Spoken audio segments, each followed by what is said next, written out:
Good morning, good afternoon, good evening, Fabulites. It's Angela, and I do have a question for you. Did you go to a predominantly white institution, a predominantly white university or college? I did, and I'm about to talk about this movie called Dear White People.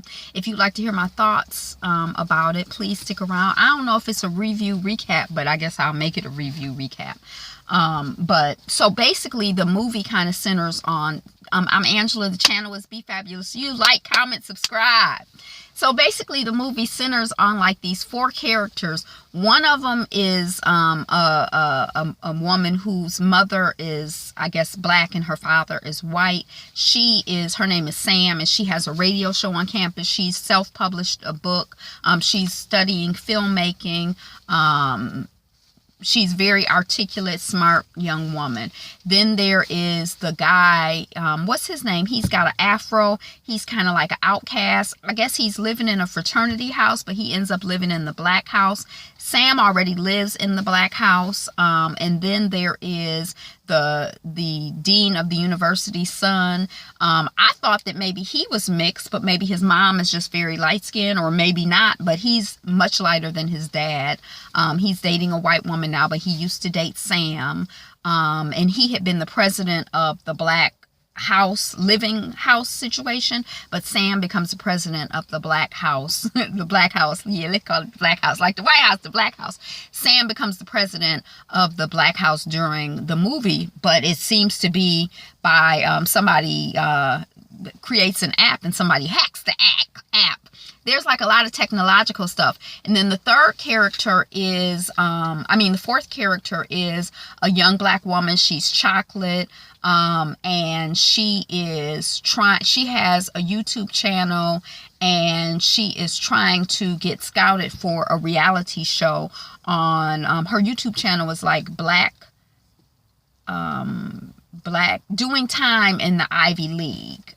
And then there's somebody from a reality show apparently who was there scouting, I guess, Sam, the light-skinned woman who has the radio show, to be a character in their reality show called Black Faces, White Places. That's the name of it.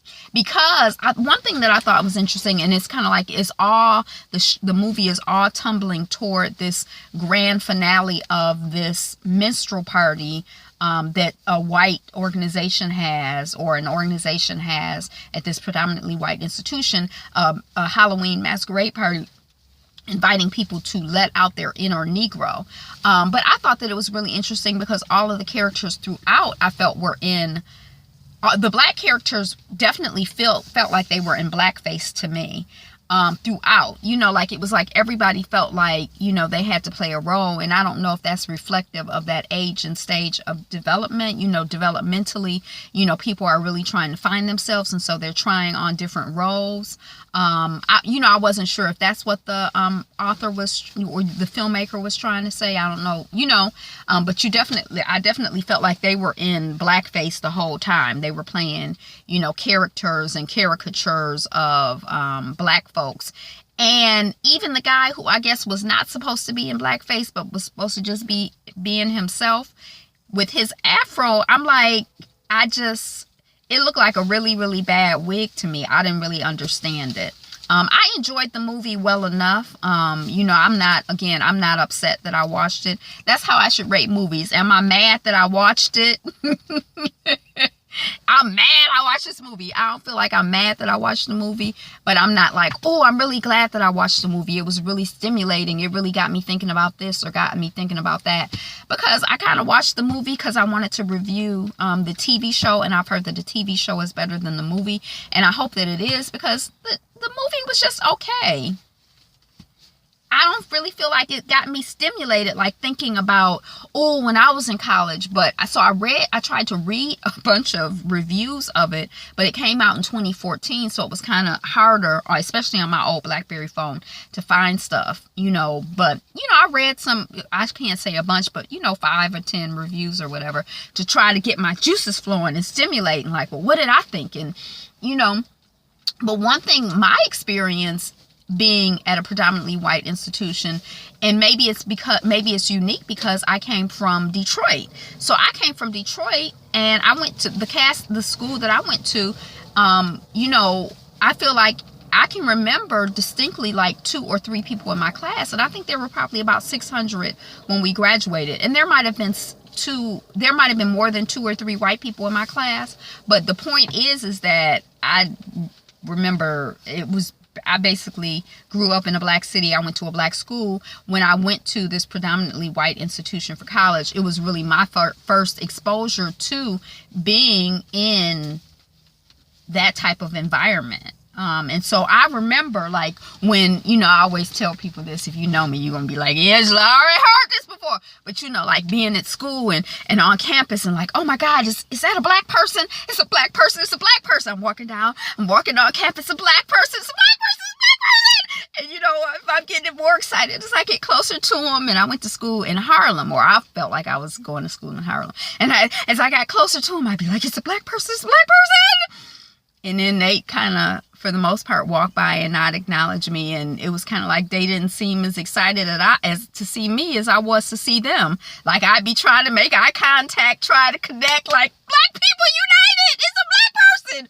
And it was like most of them kids could care less, or that's how it felt to me. And I started realizing that a lot of those people were very well accustomed to being the only black person, or one of, relatively few black people in a predominantly white environment. And I was just not accustomed to that. So it was not as exciting to them to see me as it was for me to see them, because this was just like their normal.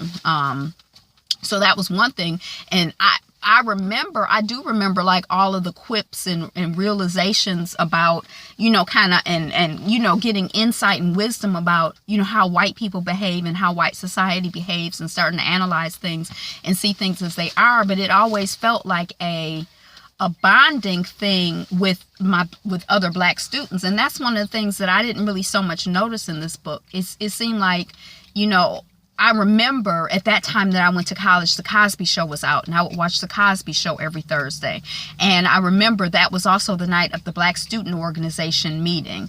So that was like the Black highlight night. And I remember being a part of the Barnard Organization of Black Women, and I even joined the Caribbean Students Association. I'm not of Caribbean descent that I know of, but I was an officer in the Caribbean Students Association. I was involved with a lot of things with colored people and people of color and black people, and people who I identified as black, because it was just that bonding and that connection was so important to me. And it seemed like in this movie I didn't really see the black students relating to one another, or I didn't really feel a lot of, that's what I was looking for, or that was my experience, kind of the bonding together in this all white environment, or in this predominantly white environment. And I didn't really get a lot of experience of the bonding. Each of the characters seemed to really be, almost more connected to white people, whether it's antagonizing white people, or, dating white people, or trying to get into organizations that white people held, control of in order to advance their career when they graduated from, college or university, or, having parents who were white, or competing, the father was competing with the white colleague who had been, I guess, a colleague when they were undergraduate students together as well. So there was like and the title is Dear White People, and it very much seemed like the students were very, very focused on the white people, and not as a tool of unification of us as black people. Because I remember my first year in college, there was a big thing where a person had been invited by the Black Students Organization to speak, and it became national news because the Jewish students felt that that person was anti-Semitic, and that the money of the university should not be used to bring that person there, because as a student organization, every student organization got university money, and they felt that, you know, that money should not be used to bring this particular anti-Semite, in their opinion, to the school. And so it was like this big thing, and it seemed like and the New York Times covered it, and it was like national news, and it was like everywhere you went, it seemed like people were talking about, well, what do you think? Well, what do you think? Well, what do you think? And at some point I realized, I think that I'm not the one to be explaining. I'm not an explainer. I don't really want to discuss this with white people. I don't want to be explaining to white people why black students are deciding to do what we're deciding to do. I want to come together at the Black Students Organization and strategize and be around black people. I just realized I didn't really have much comment for the white people or much interest in educating them. I had, you know, friendly enough relationships. I generally do. I don't, you know, with people, but I didn't feel obligated just because somebody's like, well, what do you think about it? I'm like, I think, you know, hey, I just, at some point I'm like, I think I don't want to waste my time having a conversation with you that I don't feel is sincere, or I don't feel is productive, or I don't feel like it's a good use of my time or energy. But it was definitely a bonding experience for the black students on campus. And I remember it was my first year, but I remember people saying they saw people in the Black Student Lounge who they had never seen. You know, people who had been at the university for years and had never been to the Black Student Organization. And so, you know, that I think that that's what, you know, I think that there were definitely things in the film that I could identify with as someone who had been to a student at and a graduate of a predominantly white institution, an Ivy League college.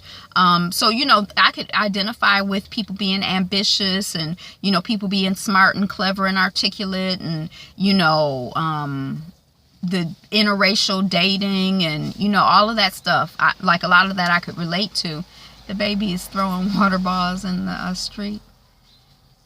I could relate to, but what I guess what I really, when I think back on my experience, what I enjoyed most was the connection with black students, other black students. And even if it wasn't personal, intimate connections, the intellectual connections, like being in the Black Student Lounge and analyzing, well, what's going on and why is this happening? What does this mean? And what, you know, why is this happening to us as black students? And, you know, so us bonding together to analyze, you know, so I don't know, that I would have loved to have seen. Look at this, so cute, the cheering. I would have loved to have seen more of that. And I'm hoping that in the higher learning, I never saw that. That's one of the things I noticed when I was researching. I'm like, I never saw higher learning. But I'm hoping that the TV show gives me more of that because you know, that's what I remember. And even now, like, I'll go to events at the museum and it's like, you know, or as I'm on Twitter or, you know, on Facebook, it's like that, reading articles and seeing people's comments and hearing people's analysis of our situation of, you know, still enslaved black people in America, you know, trying to figure out, you know, how we got here, how to get out of here, how to survive, how to thrive, how to have dignity, just trying to figure it out together. Even if we ain't sitting at home having tea together, we at the Charles H. Wright Museum analyzing this. Even if you ain't coming to my dorm and you ain't at my parties, we still in the Black Student Lounge, you know, trying to figure out how to help, you know, new incoming students thrive and survive and, you know, do well. And, you know, we're trying to help ease them in so that they can be more effective in the time that they're here. So anyway, that's what I got. I think I did feel, I guess, you know, just on a whole colorism thing, because that's a subject that, again, is endlessly fascinating to me. I was really interested in the dark-skinned woman's character and her relationship with the big man on campus type who was dating the white woman. But was he dating, you know, it seemed like there was like a moment when I thought that they were going to connect, and I didn't know if it was going to be a thing where he was okay to hook up with her and he was sexually attracted to her in private, but she wasn't white enough, light enough, bright enough for him to claim publicly, but it never went anywhere. But that was definitely something, like when she came into that party and, you know, she's got her boobies on display, like, you know, she's a the child who played the character, I can't remember her name, but she was in Chirac. I mean, you know, this is a very attractive, you know, woman, as you know, these Hollywood types always are. And people in general, you know, most black people, most people, I guess, are attractive. But she came into the party and she was looking good. And she thought some guys were trying to look at her and they were looking through her to somebody else. And it's kind of like, I felt like her isolation as like the only black woman in the party, and a dark-skinned black woman at that. And, you know, then she sees the black man, but he sees her, but it was kind of like they didn't connect. And do we see her have any love interest? We see that the light skin, the mulatto woman, the mixed woman, has a love interest with a white man who she's actively involved with, but she also has a black man who's interested in her physically, but I think also politically. And she also had a former relationship with the light-skinned male big man on campus type character.